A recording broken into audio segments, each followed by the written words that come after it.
Ok, en biología para este grupo de fin de semana,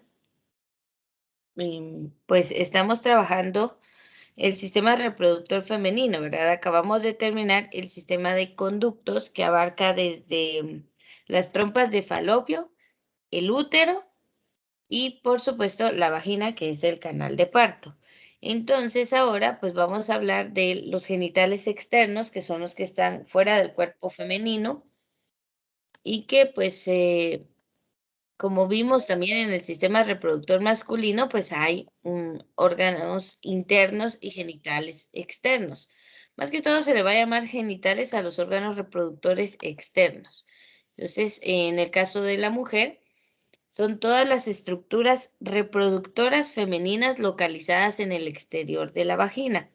A eso le vamos a llamar genitales externos.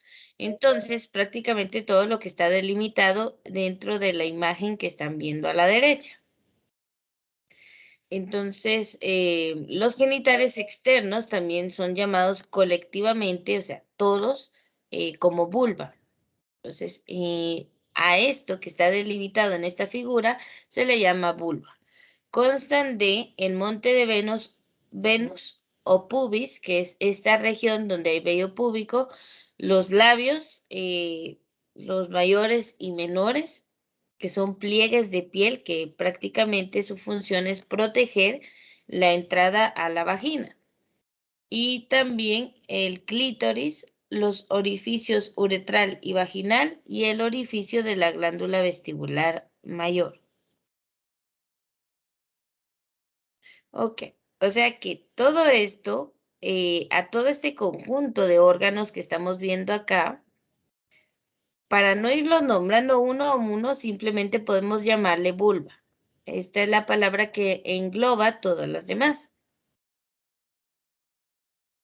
Permítame, solo le tengo que dar ingreso a una compañera. Ahí está. Muy bien, entonces, la estructura de estos órganos están dispuestos de tal manera que puedan acoplarse a los genitales masculinos al momento de procrear. Entonces, todas estas estructuras pues son totalmente diferentes a las que se han estudiado en el sistema reproductor masculino. Son totalmente distintas. Esto se determina desde el momento en que estamos dentro del vientre materno, ¿verdad? Como le dicen a las embarazadas, ¿verdad? A partir del cuarto o quinto mes ya pueden ver si es un bebé varón o va a ser una nena.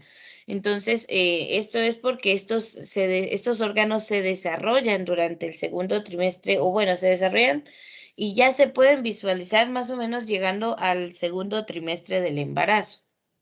Entonces nos hacen totalmente diferentes entre hombres y mujeres. Los labios mayores, que son los pliegues de piel. Acá tenemos el clítoris, que es una estructura mayormente relacionada con el placer.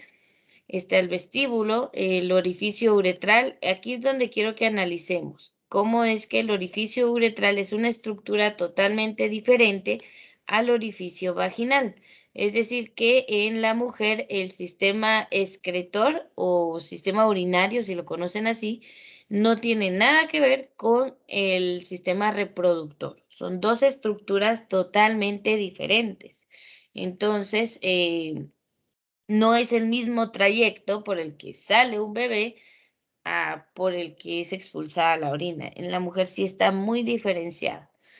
En el caso del hombre, pues la uretra es el conducto que sirve para ambas cosas. Entonces ahí hay ¿cómo decirles? Como una diferencia de diseño, ¿verdad? Entonces, la mujer, como dicen, fue hecha después, pero bueno, ya pensaron en separar estas dos cosas. Entonces, bueno, son todas las estructuras que vamos a encontrar dentro de esta zona llamada vulva, que incluye todas estas partes, ¿verdad? Entonces, estos serían los genitales externos femeninos.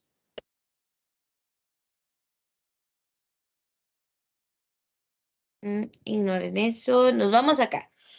Funciones y ciclos reproductores femeninos. Vamos a ver que al tener más funciones relacionadas con la reproducción, el Sistema reproductor femenino cuenta con una serie de ciclos diferentes y es un poco más complejo que lo que ocurre con con la espermogénesis que ocurre en el sistema reproductor masculino. O sea, también tiene sus alzas hormonales, tiene su producción de gametos, pero lo que es el cuerpo femenino, todo este proceso es un poco más complejo por el simple hecho de que ocurren más cosas en el sistema reproductor femenino que en el masculino.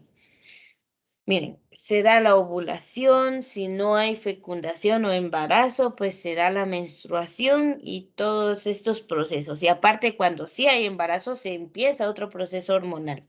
Entonces, hay bastantes diferencias, ¿verdad? Es un poco más complejo lo que sucede en el sistema reproductor femenino que el masculino. Entonces, veamos aquí. ¿Alguien recuerda cuántos espermatozoides puede generar un hombre al día? Eso lo vimos en el sistema reproductor masculino.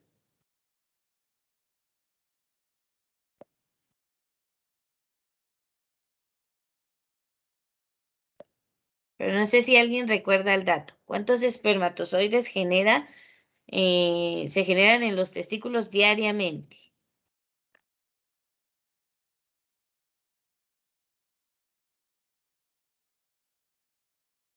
Millones, creo yo.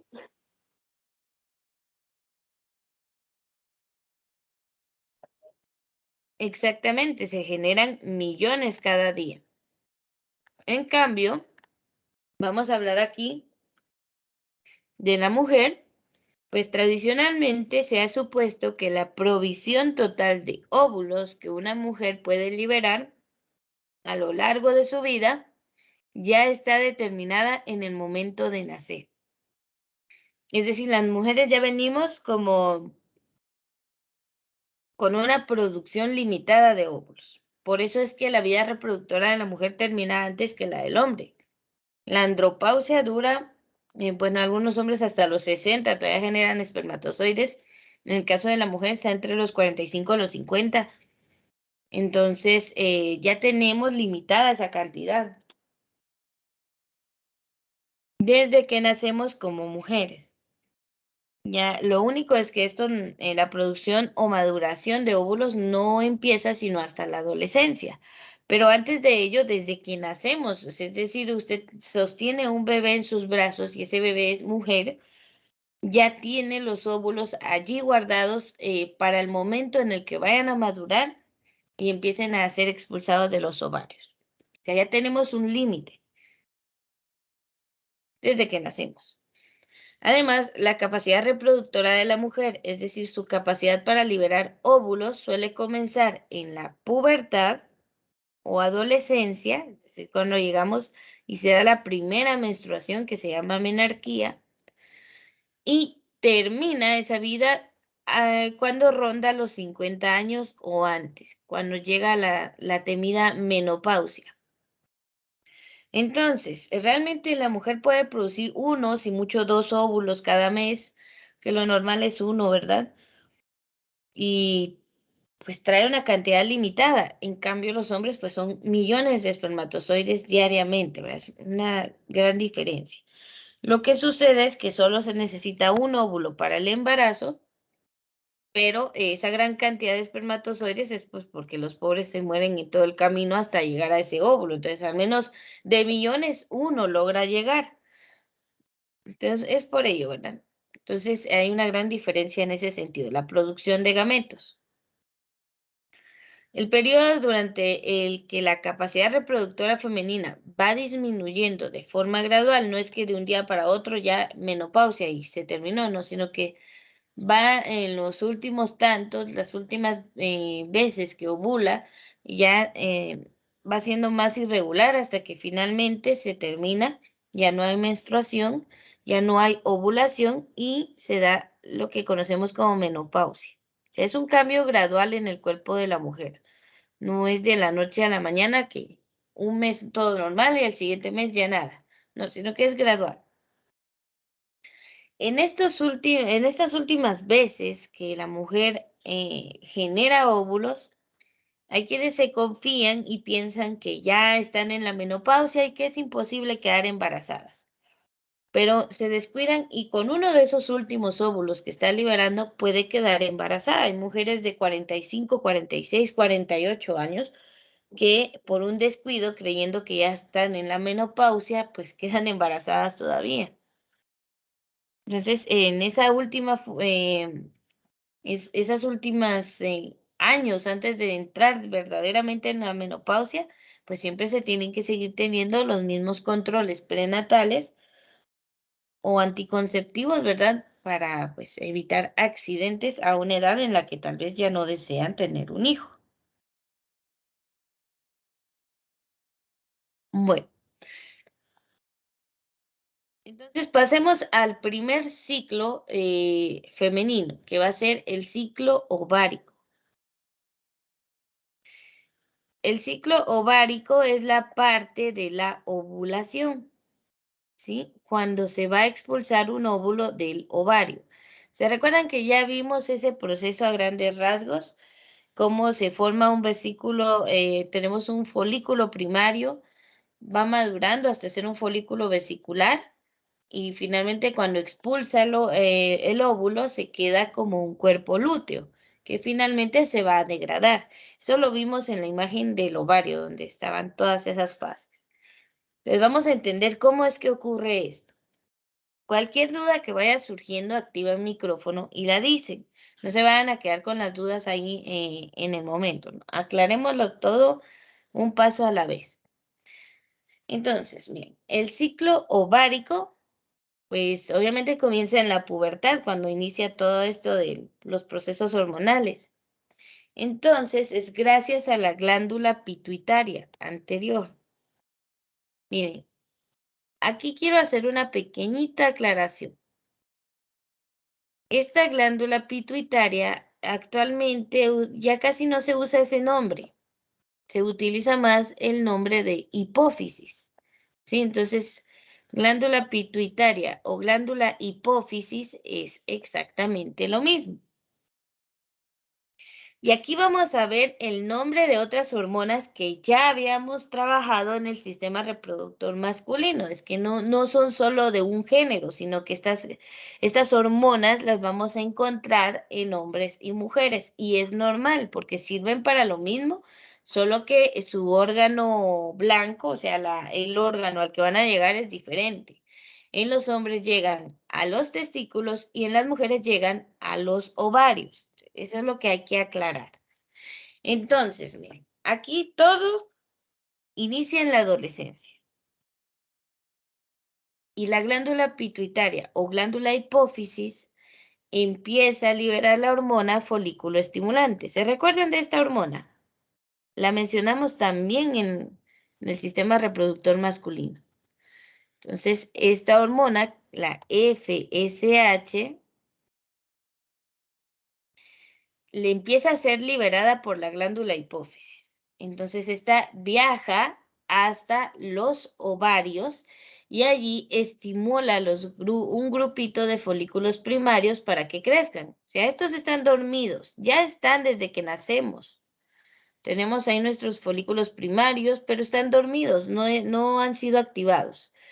Durante la pubertad o adolescencia llega esta hormona, la hormona folículo estimulante, la FSH.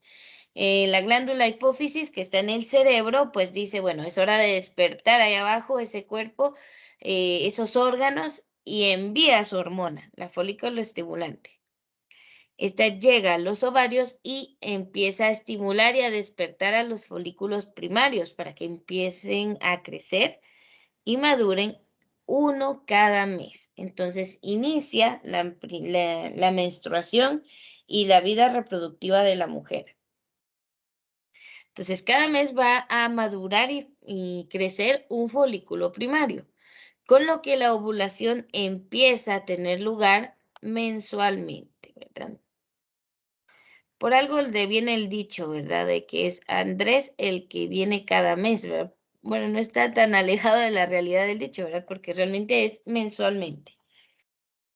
Aproximadamente cada 28 días, pero esto puede variar un poco, ¿verdad? Entonces, estos cambios cíclicos que ocurren cada mes en el ovario constituyen el ciclo ovárico.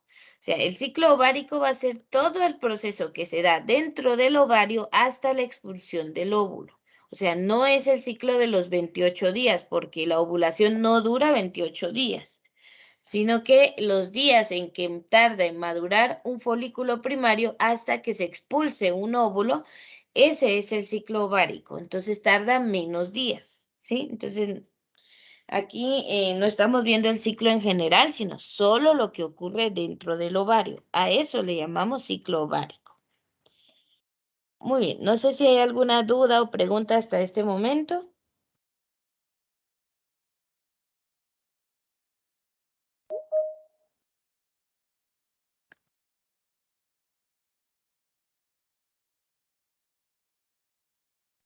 Todo bien, profesora. Muy bien, gracias, Celia. Entonces, pues aquí vamos viendo ya el inicio de esta maravillosa etapa de la mujer. Ahora, todo lo estamos viendo desde el punto de vista fisiológico o biológico. Desde ese aspecto, la mujer desde su primera menstruación, pues ya podría quedar embarazada. Ahora, lo de siempre, ¿verdad? Una niña de 14, de 13, de 12 años, aunque su cuerpo biológicamente esté empezando estos procesos, no quiere decir que sea capaz de mantener una vida. Primero, el cuerpo en sí no ha madurado por completo porque se le llama a una mujer adulta totalmente ya sin ningún proceso pendiente por madurar en su cuerpo, tal vez a los 20, 25 años. Entonces, antes de ello, un embarazo puede poner en riesgo la vida del adolescente. Aparte de que su cuerpo pues no está 100% listo. Entonces, es una etapa en la que realmente se debería de evitar. Pero en Guatemala es alarmante ver la cantidad de embarazos adolescentes, la cantidad de niñas de 14, 15 años dando a luz en los hospitales es bastante triste, ¿verdad? Llegan a tener 18 y hay mujeres que ya tienen 3 hijos. Y sonará ilógico decir, ay, no tan joven, pero hay casos así. Entonces, tener un hijo tiene que ser un proceso donde ya estemos maduros, no solo biológicamente, sino mentalmente, psicológico, financiero. Hay un montón de aspectos que velar. Pero bueno, a veces ocurren ciertas cosas en Guatemala, que incluso aquí se pueden casar adolescentes de 14 años y los papás están de acuerdo. Cosa que quizás debiéramos proteger mejor a nuestra juventud, ¿no? A los jóvenes. Pero bueno, pasemos a lo siguiente. Entonces, todo esto del ciclo ovárico se da también gracias al proceso de la ovogénesis, ¿sí? A lo que conocemos como espermatogénesis en el ciclo, en el sistema reproductor masculino, aquí lo vamos a conocer como ovogénesis, que va a ser ese proceso en el cual pues surgen, se crean, maduran los óvulos contenidos en los folículos primarios. Entonces veamos. La ovogénesis, entonces, aquí hay una gran diferencia con la espermatogénesis. Voy a hacer una pregunta. Ya vimos la espermatogénesis en el sistema reproductor masculino y vimos que también se daba por este tipo de reproducción celular, que es la meiosis. Ahora bien, ¿cuántos espermatozoides surgían de la división celular por meiosis? O sea, que son como dos mitosis juntas. Se divide una célula en dos, luego cada una se vuelve a dividir. ¿Cuántos espermatozoides se obtenían de la meiosis? O sea, de cada espermatogonia. Piénselo. ¿Cuántos se formaban al final? 4. Exactamente, se formaban 4 espermatozoides. Y bueno, como no solo una espermatogonia daba lugar a esto, sino que cientos y cientos, pues al final obtenemos millones de espermatozoides cada día. Bueno, esto es un poco diferente en el cuerpo de la mujer. Porque, a ver, ¿cuántos óvulos dijimos que surgían cada mes?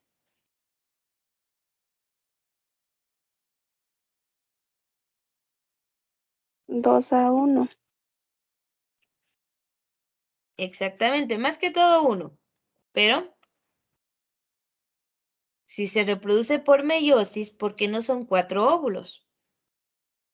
Porque es solo uno. Entonces aquí es donde entra que la ovogénesis es un poquito diferente a la espermatogénesis. Un poquito mucho. Entonces, al final, solo se logra generar un óvulo maduro. Ahorita vamos a ver qué ocurre con las otras células.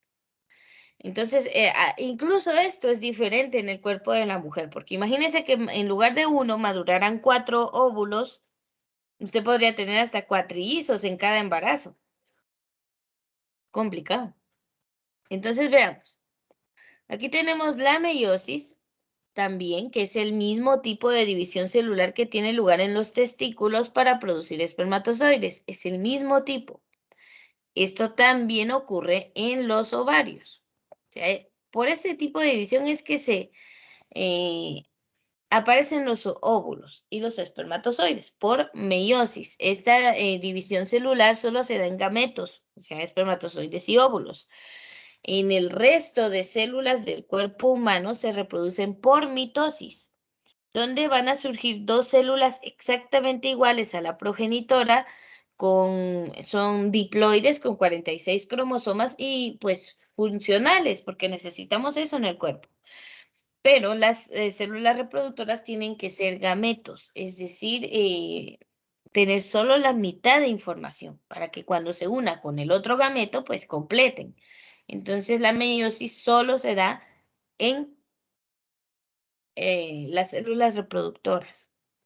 Pero bueno, en este caso no vamos a generar la cantidad de óvulos que esperaríamos. Entonces, veamos. Se reproducen gametos o células sexuales y el proceso se llama ovogénesis. Entonces, ovogénesis significa inicio de un huevo.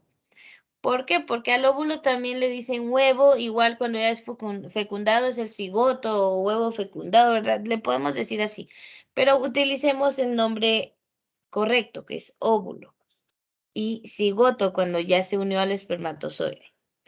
Entonces, aquí la ovogénesis la vamos a ver desde el punto de vista de la meiosis y desde el punto de vista del desarrollo folicular en el ovario. Esto de la derecha ya lo habíamos visto un poquito antes cuando hablamos del ovario. Ahora lo vamos a relacionar con lo que ocurre en la meiosis. Entonces veamos. Antes de nacer, cuando el cuerpo del embrión o el feto se desarrolló como mujer, ya se contaba con ovogonias. Como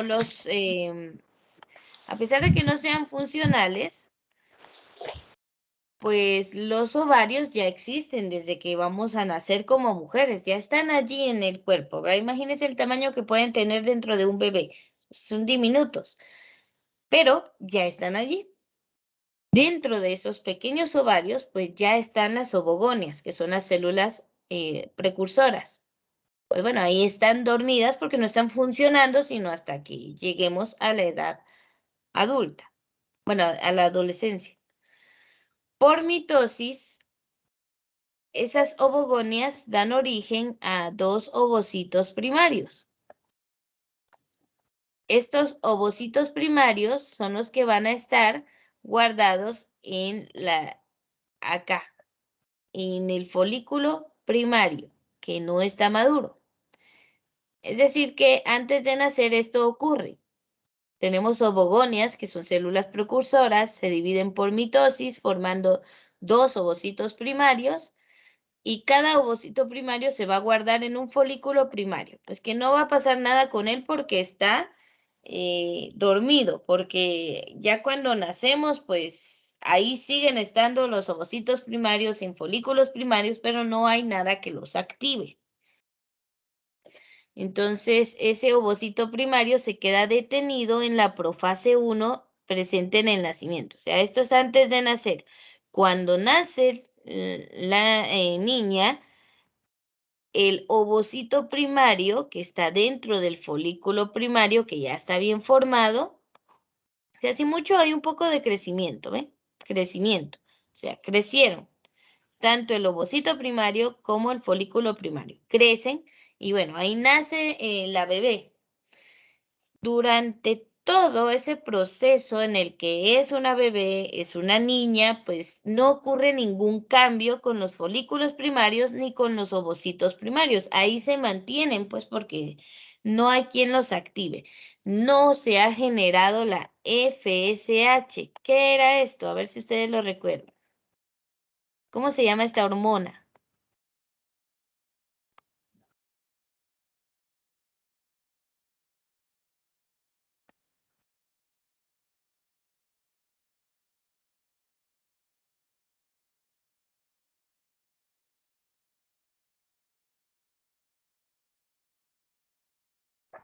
Es el folículo estimulante.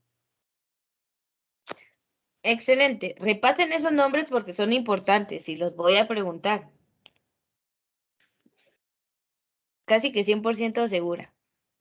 Entonces, miren, como durante la infancia, pues no se está generando la hormona folículo estimulante en la hipófisis, mucho menos se está liberando, pues no hay ningún desarrollo del folículo primario. Todo está normal durante la infancia hasta que llegamos a la adolescencia, ahí donde todo se descontrola. Entonces, veamos.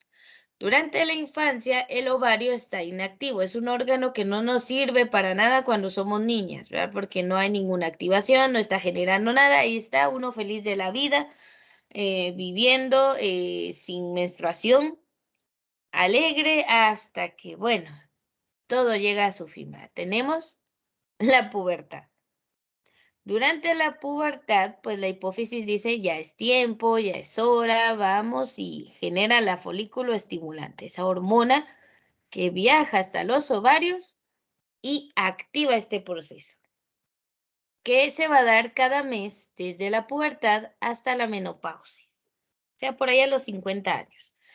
Digamos que si una mujer tuviera su pubertad a los 12 años y la menopausia a los 45, estamos hablando como de 33 años durante que va a poder generar un óvulo cada mes.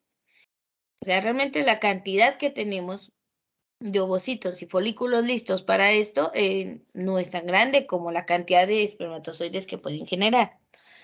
Pero bueno, la FSH llega a ser de las suyas al ovario y el ovocito primario, que aún está detenido en la profase 1 de división celular, pues está contenido dentro del folículo primario, que lo primero que va a hacer es empezar a crecer. Folículo en crecimiento, empieza a crecer, al menos el que se va a activar ese mes. Entonces comienza la meiosis 1, completada por un ovocito primario cada mes. O sea, ya todos están listos dentro de un folículo, pero solo se van a ir activando uno a uno cada mes. Y bueno, cuando se da la meiosis 1, en lugar de originarse dos ovocitos secundarios, surge un cuerpo polar y un ovocito secundario. O sea, esta meiosis, ahí es donde empieza el hecho de que solo se va a madurar un óvulo. ¿Por qué surgen los cuerpos polares? Porque realmente al cuerpo de la mujer no le interesa madurar 4 óvulos cada mes porque es muy difícil para el cuerpo un embarazo pues múltiple. Entonces, aquí es donde empieza el por qué no surgen 4 óvulos. En lugar de aparecer 2 ovocitos secundarios, solo aparece uno y el otro se convierte en un cuerpo polar. Es decir, una célula que nunca va a madurar y que no es funcional para la reproducción. Los cuerpos polares son como intentos de óvulos, pero realmente nunca llegan a ser. Entonces, acá, en la meiosis 1 se completan. Tenemos un ovocito secundario que se queda detenido en la metafase 2. Y al mismo tiempo, cuando se completa la meiosis 1, podemos ver que el folículo primario, que empezó a crecer, ya se convierte en el folículo vesicular o maduro, que es el de Graf, ¿verdad? Entonces ya tiene aquí su antro lleno de líquido y está listo y adentro está creciendo pues este ovocito secundario. Ahora bien, cuando se da la meiosis 2 del cuerpo polar, que puede ocurrir o no, realmente al cuerpo ya ni le interesa esta parte, ese cuerpo polar que pues no es una célula, se divide en dos cuerpos polares, que ninguno tiene función, estos se degeneran, es decir, se destruyen, no le sirven al cuerpo. El ovocito secundario, que está detenido en la metafase 2, es expulsado del ovario durante la ovulación. Durante la ovulación sabemos que el folículo vesicular se rompe y deja salir el ovocito secundario. Entonces, de aquí pues sigue todo el proceso del otro, ¿verdad? De que se forma el cuerpo lúteo, se degenera, etcétera. Lo que pasa en el ovario. Pero aquí nos interesa lo que ocurre con ese ovocito secundario que no está maduro al 100% y que ha sido pues expulsado. Ahora aquí, detengámonos un momento.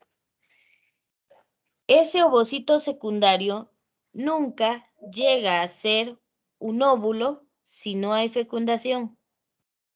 Lo expulsamos así, ovocito secundario, infuncional, porque no fue fecundado. O sea, en la menstruación va un ovocito secundario, aunque le llamamos óvulo igual.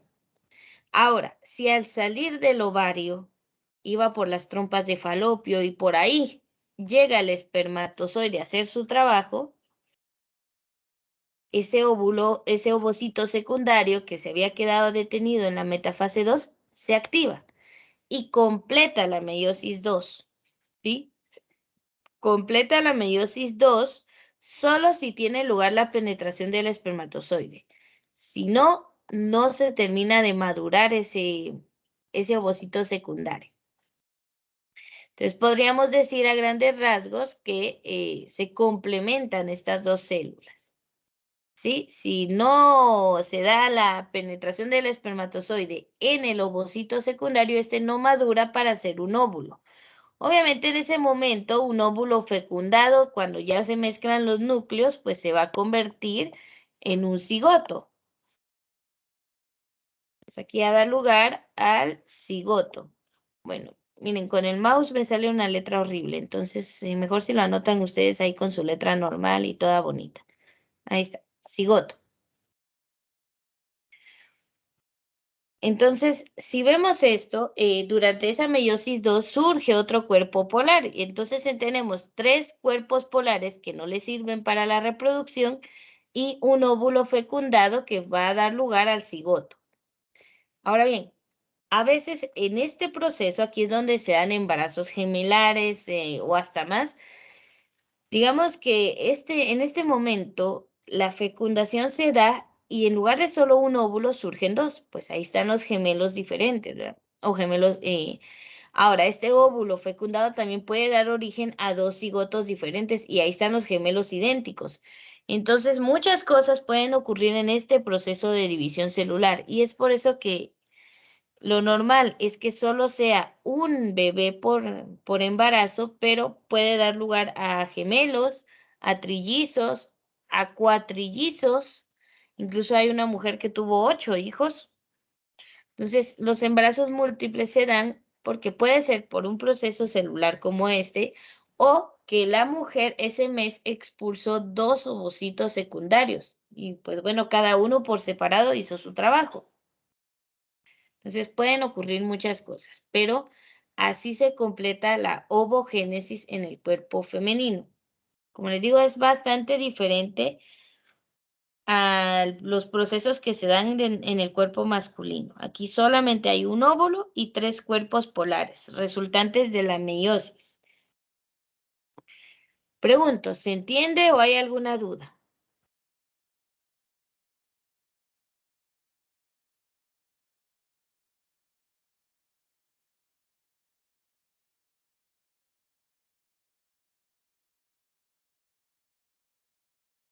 ¿Vamos bien, profesora? Todo bien, mis.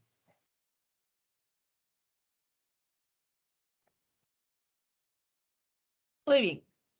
Entonces, veamos lo siguiente.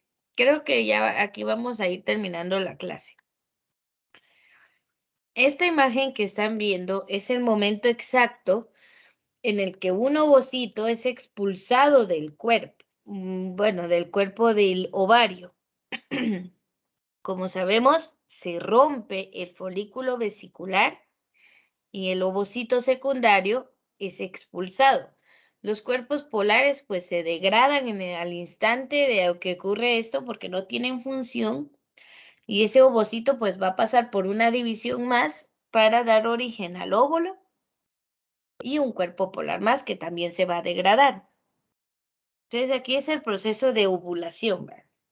Exactamente cuando sale ese ovocito del ovario. El folículo secundario libera un ovocito secundario en la superficie del ovario. La masa de color anaranjado debajo del ovocito expulsado es parte del ovario. O sea, todo esto es el ovario, ¿sí? Toda esa parte. El halo de células del folículo alrededor del ovocito secundario es la corona radiada. O sea, esto que están viendo, estos fragmentos que están saliendo acá, son células que formaban el folículo vesicular. Estas, pues, al romperse son liberadas así con esta forma como de corona, ¿verdad? Sale con corona el ovocito, que es una célula, no es tan pequeña, ¿verdad? Aquí la están viendo, no es tan pequeña, aunque esta es una microfotografía, ¿verdad? Entonces sale con una como corona, pero son las células del folículo que se acaba de romper. Entonces estas son expulsadas también. Obviamente se degradan, la única que sirve es el ovocito. Dentro del ovario queda una cicatriz donde estuvo ese folículo vesicular. Eso es a lo que se le llama cuerpo lúteo y pues rellena ese espacio hasta que se degrada. Entonces así sale un ovocito del ovario cada mes. Este rompimiento, este desprendimiento de células del ovario, pues quizás sea un parte lo que nos genera dolor, ¿verdad? Los famosos cólicos, porque realmente está rompiendo el tejido, esta célula para salir. Y obviamente pues hay todo un proceso hormonal que desencadena esos síntomas de la menstruación, que no es una enfermedad, es un proceso normal del cuerpo femenino, pero que a veces puede generar algunas situaciones dolorosas. Ahora, no es normal que durante la ovulación, es decir, cuando se expulsa el óvulo, y durante la menstruación, que miren, la menstruación más que todo, el dolor también es el desprendimiento del endometrio, es un poco doloroso, pero no es normal sentir tanto dolor como para tener que quedarse en cama, ¿verdad? Eso ya son problemas que tenemos que ir al ginecólogo a ver qué está pasando, porque puede ser que haya algo con la matriz o útero o con los ovarios que esté mal, porque no es normal tener tanto dolor durante ese proceso. Pero obviamente cólicos siempre van a haber. Entonces, de esta manera es que se expulsa, ¿verdad? Que estamos viendo el tejido del ovario y al ovocito siendo expulsado. El siguiente ciclo va a ser el ciclo uterino o el famoso ciclo menstrual, pero ese lo vamos a dejar para la siguiente clase. Entonces, el día de hoy aquí voy a detener esta grabación.